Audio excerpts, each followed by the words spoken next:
Nos últimos dias, um vídeo do influenciador Felca reacendeu as discussões sobre adultização de crianças e adolescentes. Esse termo não se refere à pedofilia diretamente, mas a algo que muitos pais, cuidadores e até a sociedade podem estar praticando sem perceber. Forçar que crianças antecipem fases da vida ou assumam responsabilidades que não correspondem à sua idade. Há sempre uma linha muito tênue entre estimular a autonomia, o que é saudável para a criança não virar um adulto banana, né? Mas também exigir que a criança amadureça antes da hora, o que pode ser prejudicial para o seu desenvolvimento emocional, social e até físico. Para entender melhor esse tema, nós vamos conversar agora com a psicóloga Eliane Ottoboni, especialista em crianças e adolescentes. Eliane, muito bom dia, muito obrigada por estar aqui com a gente hoje. Bom dia, Suelen, bom dia, Jonathan, e a todos os ouvintes. É um prazer imenso retornar aqui com temas de tanto impacto no desenvolvimento, não só infantil, mas do contexto familiar. Quando eu convidei a Eliane para estar aqui hoje, até falei para ela que o tema da pedofilia ele é muito importante, ele precisa ser debatido e discutido, mas antes a gente precisa inclusive entender o que é adultização, porque quando a gente fala em pedofilia, muita gente fala, não me identifico, isso não acontece, enfim, a gente vai deixar essa discussão para um outro dia, porque a gente quer falar da adultização em uma forma mais ampla, que muitas vezes pode estar acontecendo aí na sua casa, com o seu filho e você não percebe isso, né? Então explica pra gente, Eliane, o que é adultização?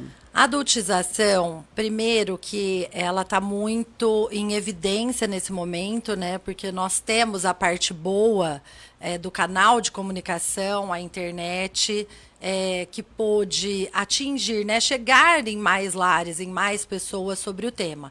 Só que é um tema que ele é estudado há mais de 100 anos. Né, de quando as crianças, e até hoje isso acontece muito, né, existe uma luta aí de prevenção da adultização no país, de crianças que criam os próprios irmãos. Na época de quando iniciou a industrialização, as crianças que paravam de estudar para poder trabalhar. Tem uma luta grande, inclusive em Araçatuba tem projetos sobre isso, do trabalho infantil. E aí agora, então, essa questão da exposição à rede social e a conteúdos adultos e crianças reproduzindo comportamentos adultos. Então, o que é a adultização? Todo aquele comportamento que coloca a criança no risco de estar adultizando, né, um comportamento que está apresentando comportamentos ou replicando comportamentos ou em situações que não são compatíveis ao desenvolvimento infantil, que não são coisas de criança, nem de adolescente, né, que são situações e coisas de adulto. Então, são crianças desde, que nem assim, muito se fala hoje da vestimenta, mas de comportamentos também. E o que isso causa, de fato, do impacto do desenvolvimento infantil. Porque, às vezes, existe uma exigência gigantesca da criança de se comportar como um adulto, só que ela não tem nem capacidade neurobiológica, de maturação biológica para isso, para fazer a compreensão. Porque, assim, como é que eu aprendo? Como é que eu entro em contato comigo mesma?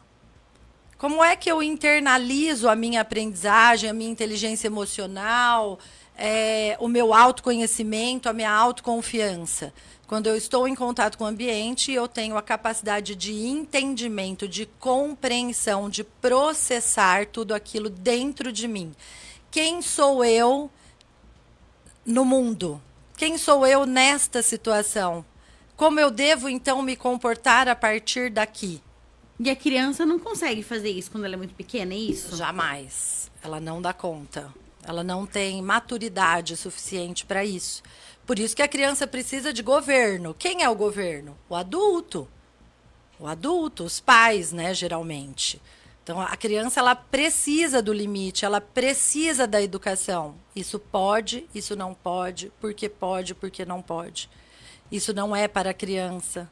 Isso é uma condição de adulto. Quando você for adulto, você vai ter essa oportunidade, você vai poder passar por isso. Mas neste momento você não vai entender. E a gente vê, como você citou da maquiagem, né? Da roupa, tem também maquiagem, tem conteúdos. Às vezes a adultização, ela tá ali em pequenos detalhes do dia a dia, né? Você tem exemplos comuns, assim, que isso pode acontecer? Ó, por exemplo, uma pauta boa para você trazer, talvez, um endocrinologista especialista nessa faixa etária, mas estudos hoje importantíssimos comprovando o uso de skincare e maquiagem de adultos em crianças tem trazido uma precocidade na puberdade. Por causa da liberação de hormônios, né? Exatamente. Bem complicado. E como que os pais podem fazer, por exemplo, no caso de pais de meninas, mães de meninas, que vê a mãe se maquiando e também quer usar sua maquiagem, a gente vê outro caso que também tem sido falado, às vezes até como meme, mas é um assunto muito sério, são as adolescentes que fazem todo um preparo para ir para a escola, faz o skincare, como você falou, tem um monte de produtos que às vezes nem uma mulher adulta tem tanto produto. Cabe aos pais orientar isso? Porque existe, claro, uma influência dos amigos, principalmente na adolescência, mas como os pais podem lidar com essa situação? Começando ali da menina mais novinha. Gente, os pais são o freio dos filhos, né? E os pais, eles têm se sentido muito inseguros ao olhar uma grande massa fazendo da mesma forma e acabam se perdendo nos próprios valores. Qual é o valor desta família? Não se percam dos valores de vocês. Por conta de uma grande massa, porque as amigas fazem. Sabe aquela todo mundo faz, mas você não é todo mundo? De resgatar um pouco isso para que sejam ancorados nos valores dessa família. E não se percam daquilo que vocês eram, o que é que vocês viveram e o que de fato isso impactou na sua vida adulta. Porque filho cresce. A criança de hoje, qual é o adulto que ela vai se tornar? E o que é que eu, enquanto pai, enquanto mãe, enquanto adulto responsável, estou contribuindo para esse adulto que eu vou ver daqui a pouquinho ali na frente? Então, é colocar o limite. Colocar o limite. O que, de fato, é como uma criança ter rede social. Qual que é a idade permitida na hora ali do cadastro? E por que você vai permitir que uma criança de 9, 11, 12 anos tenha uma rede social? Se ali nos termos de responsabilidade mesmo, essa idade não é permitida. Ah, porque o amigo tem, porque ela é super fã de uma influenciadora mirim de maquiagem e skincare. Né? A importância das pessoas buscarem mais sobre o conhecimento, sobre a informação, do impacto do mundo atual, desse mundo moderno e digitalizado, o que é que isso causa de impacto positivo ou negativo no desenvolvimento do meu filho. Porque quem faz as escolhas dos nossos filhos, da nossa família, somos nós, pais, adultos. É igual quando a criança engorda, fica obesa, aí a mãe e o pai falam, como? Mas quem comprou aquela comida para aquela criança, né? Quem que deu a oportunidade para ela de comer alimentos que não eram saudáveis e calóricos? Porque a criança não trabalha, criança não tem dinheiro. Então, como é que ela teve acesso àqueles alimentos, né? E aí os pais têm feito escolhas pelos filhos, né? Eles têm direcionado, determinado, inclusive, comportamentos alimentares. Muitas vezes, numa tentativa de facilitar a vida aí, né? Exato. Eliane, tem uma outra questão que é a exposição nas redes sociais. Porque quando a gente fala também de exposição, a gente foge da realidade e pensa assim, ah, não, eu não tenho um perfil que tem tantos mil seguidores, né? Tem muitos perfis de criança que são muito grandes, tem 500 mil, às vezes até 1 milhão de pessoas, a criancinha ali faz uma coisa bonitinha, o perfil vai crescendo, a gente acha bonitinho, a gente gosta, né, de ver crianças falando coisas bonitinhas, só que às vezes a gente faz isso no dia a dia. E eu sou mãe, e uma coisa que eu percebo, eu evito muito isso, claro, mas que é assim, quando uma criança faz uma coisa fofinha, a gente fala, ai, olha o que ele falou, olha o que ele fez, e pede para a criança ficar repetindo, porque a criança é muito espontânea. Às vezes os pais estão gravando, às vezes não. Mas tem pais que usam isso, inclusive, com perfis profissionais, depois eles Pra acabam monetizar. fazendo publis, monetizando, e é uma forma de trabalho infantil isso, né? Sem dúvida alguma. Porque quando você é produtor de conteúdo, quem trabalha com conteúdo na internet, sabe que é complicado. Você tem que produzir conteúdo, tem que ser um conteúdo que engaje, você tem que planejar isso. Quando você faz isso com uma criança, você acaba forçando a criança a fazer isso. A criança vai se condicionar, né? Sem dúvida, porque ela tem a recompensa do quê? Do elogio. E olha o quanto isso aconchega esse cérebro. E aí a criança quer fazer mais e mais só pela recompensa do elogio. Porque a recompensa, por exemplo, de monetização, quem é que vai gerir tudo isso? Os pais. O né? adulto, exatamente. Quem é que está ganhando aí é o adulto. E essa criança vai se tornar uma adolescente, depois um adulto, e as exigências da vida elas são muito maiores, né? Então a gente também precipita um problema da intolerância à frustração e de qual é o nível de esforço para vencer na vida e de fato produzir algo com responsabilidade, com conteúdos agregadores que eu tenho para que eu possa ter então a recompensa da vida que é real, gente. Porque aquilo ali não é a vida real.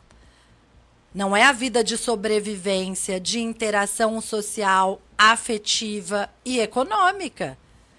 Não existe ganhar dinheiro fácil sem esforço real. Né? Eu não vou conseguir ganhar a minha vida para sempre fazendo graça, fazendo dança, fazendo skincare, fazendo make infantil. Eu estou conversando com a Eliane Ottoboni, psicóloga, e o assunto de hoje é adultização.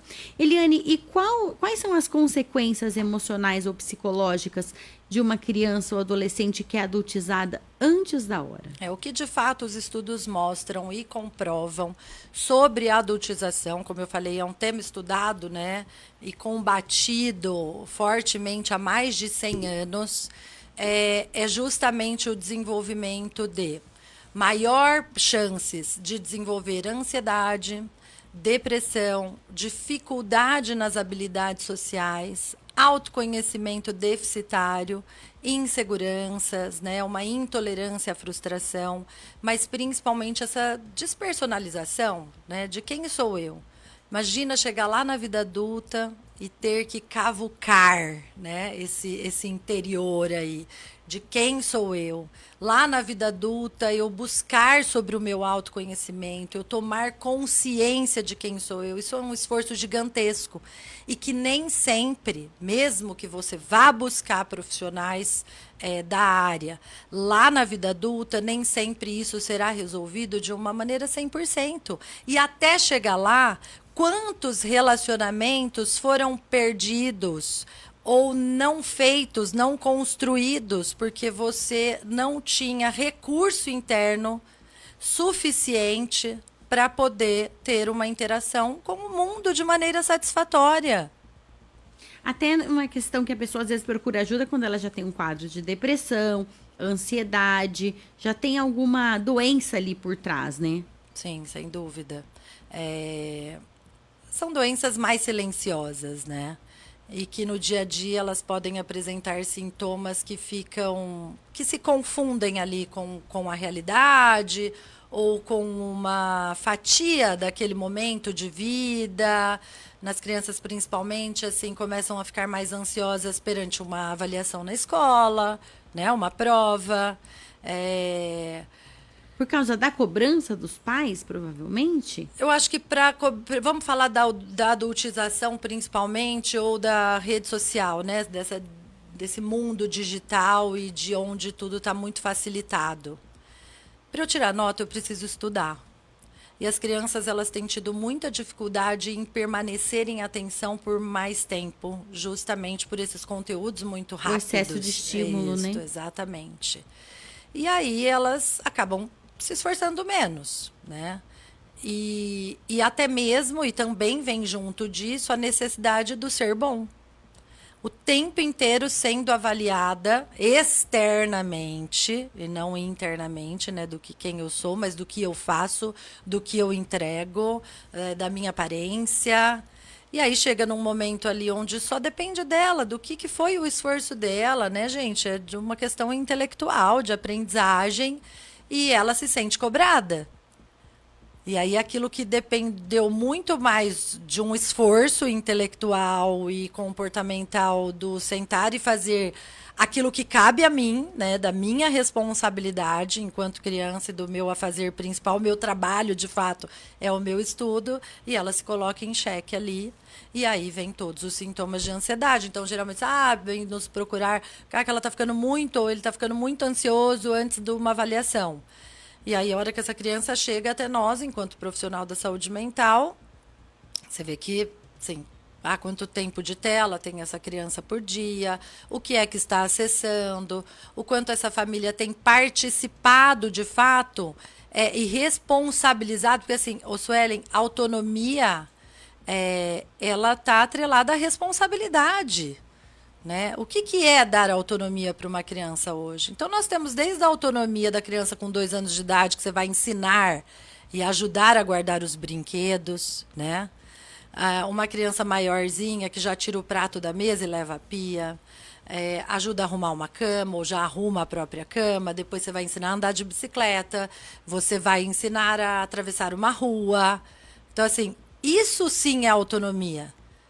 A criança ter a percepção da sua capacidade em cada fase. E ela tomar propriedade de si mesma com aquilo. Aquilo sim traz autoconhecimento, autoconfiança. Eliane, uma coisa que a gente ouve muito das pessoas hoje em dia é que as crianças estão mais espertas, né? Nossa, a criança tá mais esperta, eu nessa idade, eu comia terra, tem até um meme que fala isso. As crianças falam coisas, né, que a gente não tinha essa percepção quando a gente era criança, outras gerações. Então, a tecnologia, né, a gente acaba, nesse caso, tendo mais acesso à informação, todo mundo, a sociedade de uma maneira em geral, e as crianças também acabam ficando ali mais espertas e mais avançadas. Isso às vezes confunde os pais, né? Porque você pensa, aquela criança ali já sabe isso, já fala isso e tal, e a gente acaba se confundindo e achando que aquela criança já está madura ou já entende algumas coisas que ela não entende, né? Exatamente. E o que é esperteza e o que é inteligência, de fato, né? Qual que é o repertório verbal e intelectual que o meu filho está apresentando? E emocional, né? Sem dúvida alguma, de como lidar até com um conflito com o amiguinho ali que foi brincar na sua casa. Fique de olho nisso, né? Estejam por perto, que nem a questão de autonomia, né? O que de fato o seu filho, a sua filha de 12 anos tem de autonomia, né? Autonomia responsável, do que você liberar com 12 anos para ir ao shopping sozinho com os amigos, ficar andando ali sozinho. Isso é uma irresponsabilidade do adulto, porque essa criança não tem autonomia de percepção, inclusive, assim, não tem inteligência emocional o suficiente e nem maturidade do perigo externo, do que de fato gera risco para estar solto, sem a supervisão de um adulto. Criança precisa ser supervisionada. Todo aquele menor de idade, ele precisa ser supervisionado.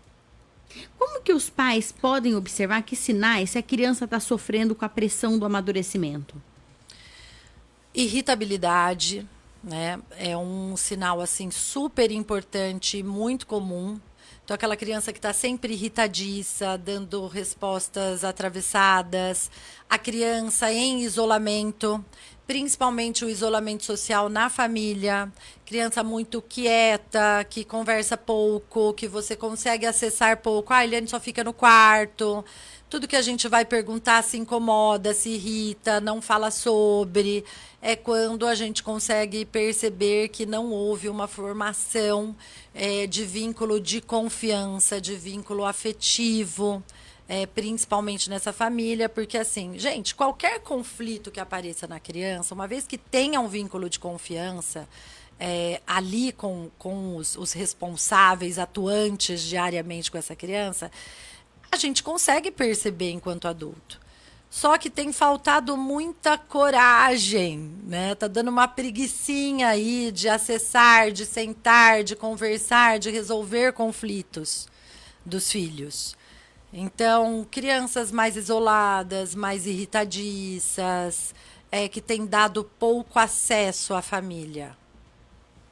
Eliane, e tem também uma questão sobre os pais, eles deixam muito ali a criança sob responsabilidade da tela.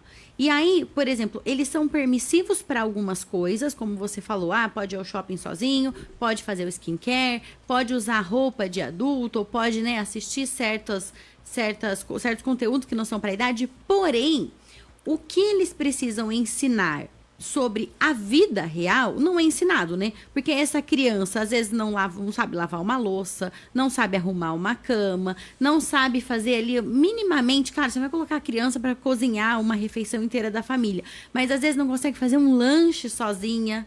Exatamente, vestir uma roupa. Vestir uma roupa. Tem gente que chega e fala, ai, você acredita, tá com 6 aninhos, já tá colocando a roupa sozinho. Gente, isso é o básico. Existe na internet tabelinhas prontas que vocês podem acessar de qual é a faixa etária e as atividades domésticas que essa criança pode estar auxiliando de maneira legal, né? Que é compatível para a idade. Porque assim, ninguém tá morando num hotel. Né? A louça ela não se lava sozinha, a casa não é autolimpante, a própria roupa que aquela criança veste, assim, onde é que nós vamos ensinar autonomia com responsabilidade, né? E vida real. Porque eles estão todos habitando num hotel 5 estrelas, né? E aí, com quando tudo ali. se depara com os perrengues da vida adulta, com o trabalho, quem tem o chefe, ou mesmo quem resolve empreender e tem um cliente ali que precisa lidar com um cliente mais difícil, essas pessoas não sabem lidar ali com situações. Não tô nem falando de situações mais drásticas, né? Que podem acontecer, doença grave, falecimento de alguém. Tô falando dos perrengues ali, das dificuldades do dia a dia mesmo, né? Sem dúvida. E aí, o que os dados, os estudos mostram? O quanto mais velhos os filhos estão saindo da casa dos pais, quando saem. Porque a responsabilidade, né, de ter a vida própria, de ter o espaço próprio, até de constituir uma família, né, de eu dividir o meu espaço com alguém numa relação afetiva, né, de eu prover da minha própria existência. Isso tem sido, assim, impactante numa nova geração. Inclusive o desejo de não ter filhos para não ter responsabilidades. Né? Nós entramos esses dias no final de semana numa discussão em família dessa questão de que em algum momento acho que vai sobrar casas, né? Porque até a gente estava conversando sobre isso numa questão até de setor imobiliário, assim, mas porque vai parar de nascer pessoas, né? Já tem diminuído muito, de maneira significativa, e isso também está muito relacionado, né, a essa questão de não se responsabilizar por outros, né? Sim. Até de muita gente valorizando, às vezes, mais o pet do que a criança, né? Às vezes o pet tem mais espaço, mais acesso do que as crianças. As crianças são, geralmente, que essa criança é chata, essa criança é barulhenta, e geralmente são os adultos mimados e birrentos que pensam assim, Sim. né? E o adulto, ele tem tido muito dó, né, da criança. Não vou fazer isso com meu filho. São extremos, né? É uma super proteção. E uma super proteção assim de não responsabilizar, né, de não dar autonomia com responsabilidade para esses filhos, e ao mesmo tempo que é uma super proteção negligente. Sim. Né, na super proteção, que não é do não deixar fazer as coisas, né, é pelo contrário, é do tudo deixar. Né, é de não colocar limites, por exemplo, no tempo de tela, no conteúdo assistido. Menina, eu tenho recebido assim muitos pacientes que os pais não têm conhecimento do conteúdo. Do conteúdo, isso é o de menos, mas não sabem nem que tem aquele gerenciador de tempo, de conteúdo, dos aplicativos, do que pode acessar, por quanto tempo. Gente, no aplicativo tem uma abinha lá que você consegue colocar até qual a idade do conteúdo que seu filho pode acessar. Ah, Eliane, queria ter mais tempo para Eu continuar também. conversando com você, mas infelizmente o nosso tempo chegou ao fim. Eu entrevistei aqui a Eliane Ottoboni, psicóloga. Eliane, mais uma vez, muito obrigada, Eu viu? que agradeço e espero que tenha chegado um pouquinho de informação na casa das pessoas e que vocês possam olhar com mais amor e responsabilidade ao desenvolvimento dos filhos. Muito obrigada, eu tenho certeza que sim, já acendeu um alerta aí em muita gente.